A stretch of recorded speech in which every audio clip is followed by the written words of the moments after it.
Hello, good morning. It's Buck at SoCal Motorcycle Services, right there. Um, Today we're going to talk about Petcocks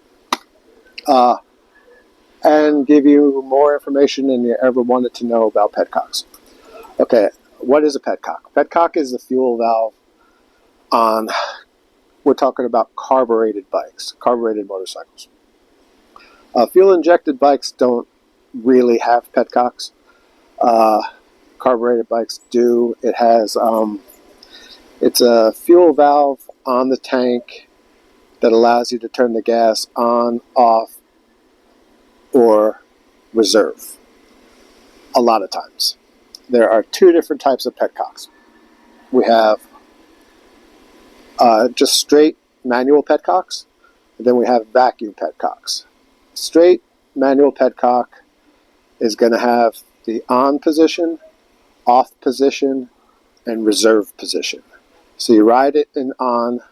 When you start to run out of gas, you flip it to reserve, and you have an extra half gallon to get to a gas station. And then when you're going to store it, most of the time you turn it to the off position. That's a normal petcock. On vacuum petcocks, it's going to have the on and reserve, but it may not have an off. Some of them have an off, but a lot of them have a prime, PRI. The prime setting allows you to fill up the carbs, so it's basically a super on. When you put it on, gas is flowing. So a vacuum petcock is a petcock that has a vacuum line going to it from the motor.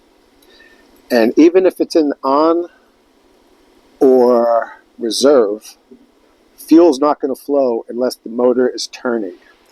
When you hit the starter button and it turns the motor, it creates a vacuum that opens up the petcock internally through a diaphragm and allows fuel to flow. A lot of people get confused. They see on, reserve, and prime. They think prime is off. No, prime is super on. So it overrides the vacuum and just lets the fuel flow. The reason why they have prime is if you run your bike out of gas, you have to fill up the carbs. And instead of just cranking the motor over, wasting your battery to fill up the carbs by having vacuum go to the petcock, you turn it on prime until the float bowls of the carburetors fill up. Then you turn it to on. Then the bike will start right up. Well, that's great, but on the vacuum petcocks, there's a little rubber diaphragm that when the engine's turning, it pulls on the diaphragm and allows the fuel to flow. When bikes get older, and since it's a carbureted bike, by definition it's going to be older because they stopped making carbureted bikes years ago. There's a few out there still, but generally they're going to have fuel injection. So this is for carb bikes only. The diaphragm is a very thin piece of rubber, barely thicker than a rubber glove, that when the vacuum is pulling on it, it opens up the petcock. So they tend to crack. And when they're cracked, when the vacuum's pulling vacuum to the motor, it sucks fuel through into the vacuum, causing an extremely rich condition that can potentially hurt your motor because it can overflood your cylinders with oil, with gas, and they could cause it to hydrolock and break things. So it's no bueno. And it also, just the bike's going to run really bad. The other thing that happens is there's an O-ring on the front, on the actual knob that you turn. It cracks and allows fuel to come out that. And the other thing is sometimes it doesn't shut off the gas when the bike's not on. So it kind of overloads the carburetors and tends to just cause lots of problems. Now, normal petcocks are relatively cheap if you don't get OEM ones. You get aftermarket ones, they're about I don't know, about $25. The vacuum petcocks, if you can still find OEM ones for your bike, are going to be expensive. They're going to be about well over $100. So they make rebuild kits for them right here. Rebuild kit, and they have several different kinds of kits, but on the rebuild kits I use, we just basically get the rubber components and the diaphragm. This is how it'll come. You see, there will be different kinds of O-rings. That's a big selector O-ring, and the diaphragm is protected here that pulls in and out this plunger. So there's someone driving by. These rebuild kits cost about in the $20 range. So it's better to rebuild them. Plus, it keeps the look the same, because the aftermarket Petcocks kind of don't look right when you put them on. They work, and sometimes they don't even work. But they work, but they don't look right. So we're going to take this kit and rebuild the vacuum Petcock on this Kawasaki Concourse that you've seen in a couple videos in the past. It's a 92 Kawasaki Concourse 1000. I rebuilt the carbs and everything. Bike runs great, but I noticed that the Petcock was causing some problems. So we're going to rebuild it and show you how to do it. So hang in there.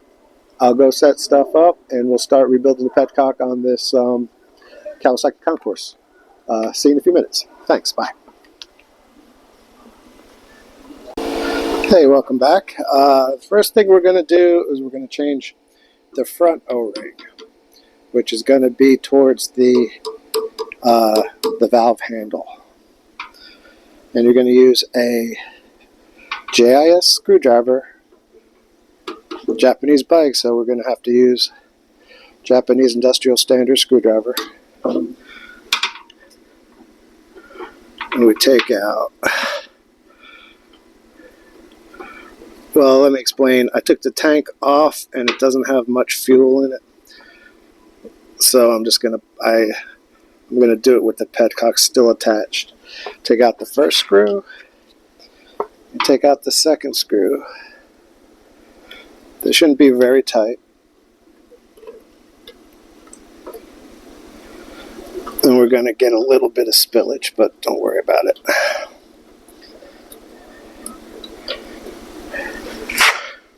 Then we take it apart.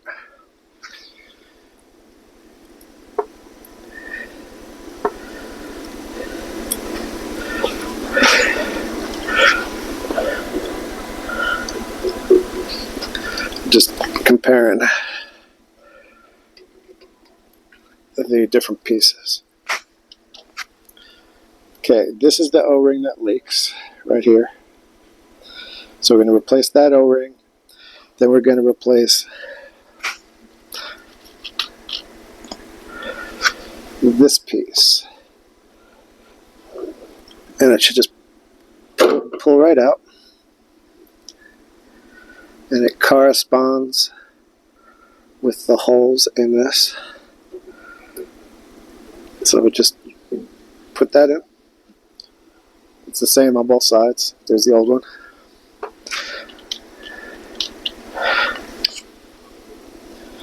Then we're going to take out the old O-ring.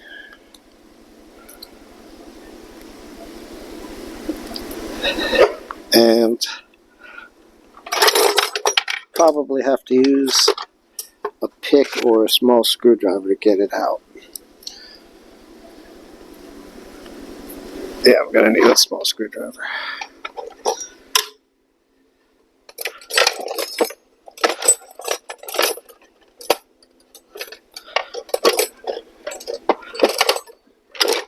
Bear with me.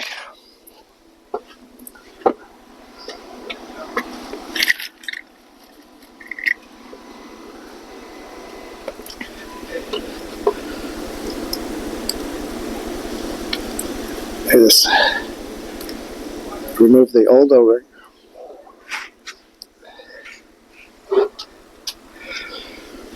and then you replace it with the new O-ring.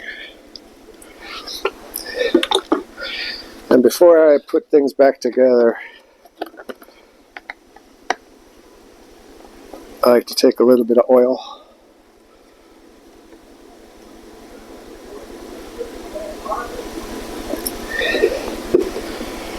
Take a little bit of oil and I lube the new O-ring, just so it doesn't bind and crack when you reinstall it.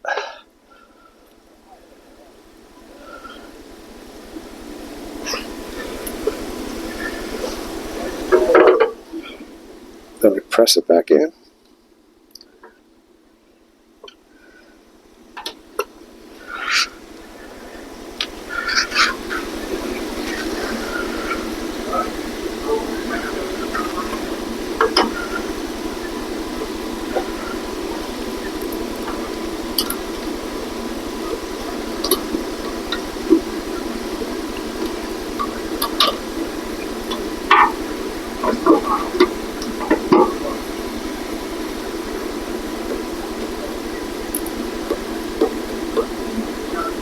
Then we put in the 2 screws.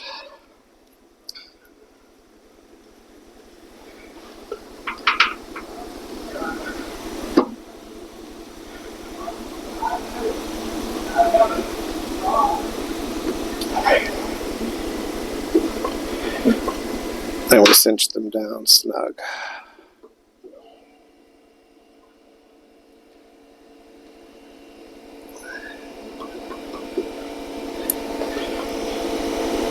Then we operate it. It feels good. Okay. Now let me flip this around so you get a better view, and we'll do the hard part. See you in a second. Okay, now we're going to do the vacuum portion. This is where the vacuum diaphragm is. The big outlet is where the fuel line goes. The small is for the vacuum line. It pulls the vacuum open. Then again, you got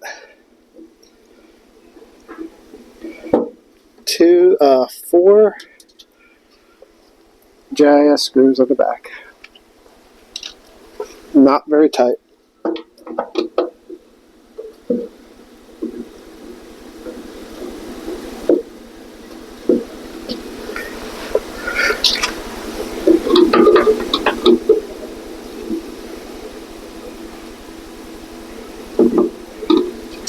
Now you're gonna want to be careful because there's a spring in here.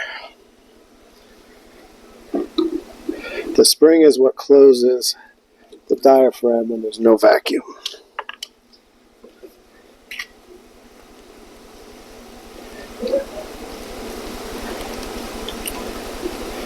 And yeah, you could tell this diaphragm. There's where the spring goes. Goes on the back.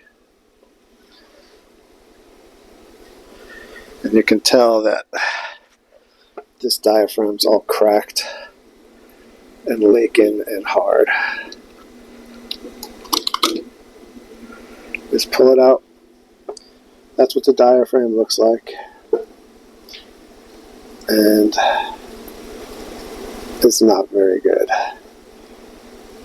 So we push the old diaphragm out.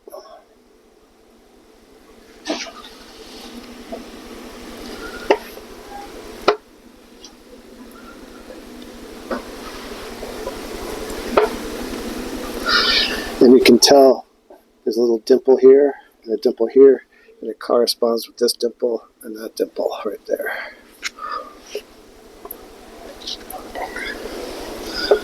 So then we put the diaphragm, it's like a sandwich.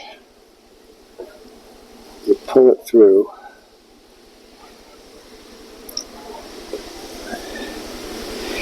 Without tearing it.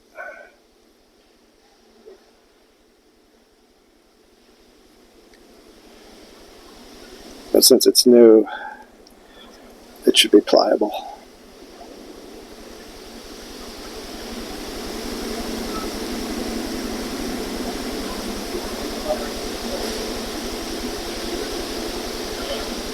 Okay, it's all the way through. And then on those 2 pins, you make sure it's seated on those 2 pins. There. And there.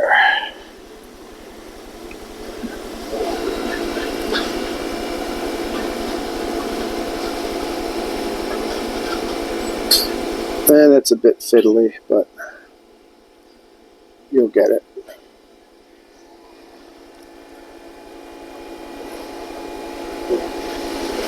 We put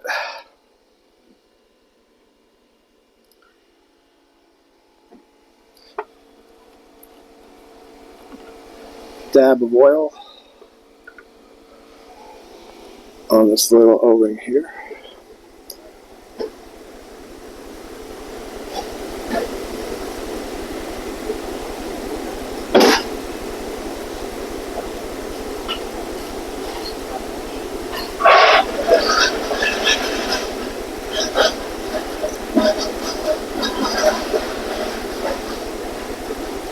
That's lining up the pins.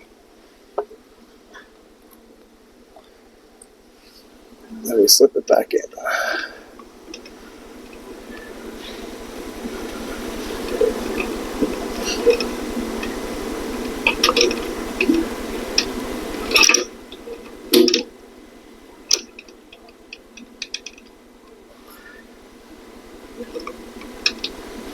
It's a little fiddly,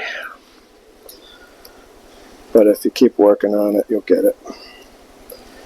And just be careful to not tear the diaphragm.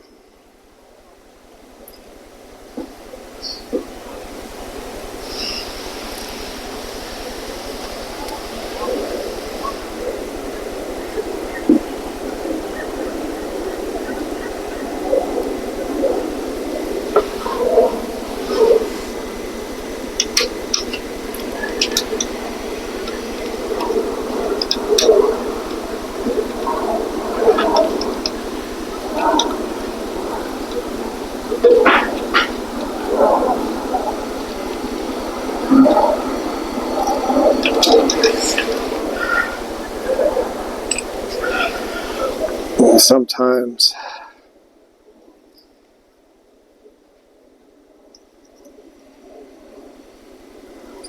it's easier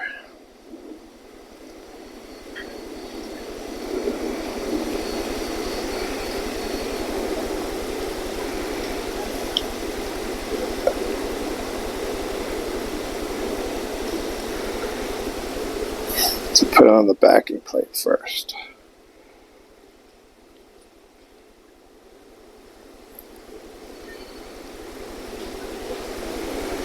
Like that. But just make sure the spring's in the right spot.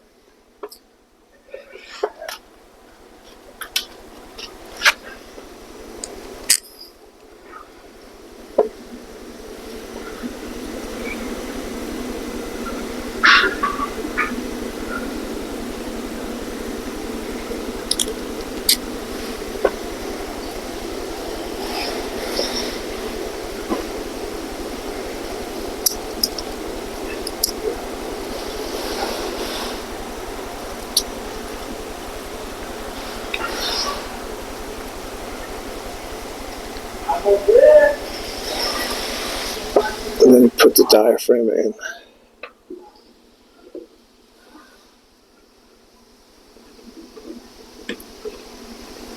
Oriented correctly.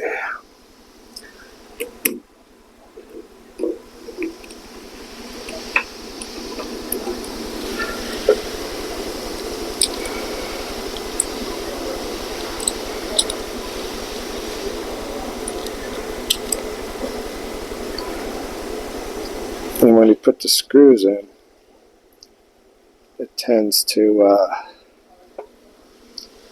help you line up the petcock, the diaphragm.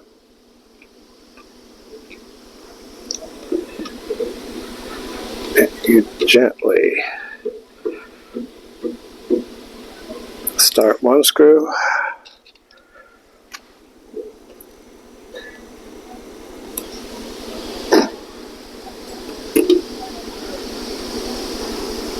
And do the next screw.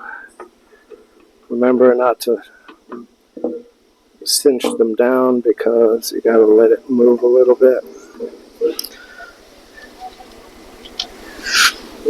Put in the rear one, or the top one.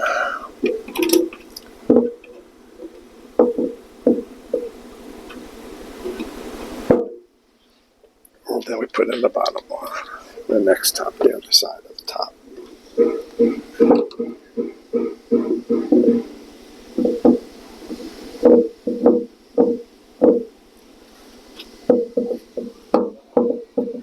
Then you snug them up in a crisscross pattern.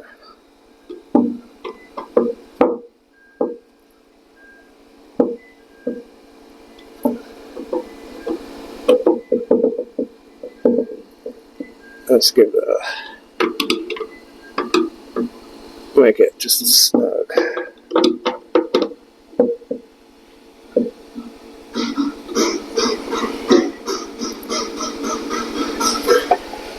And that's it.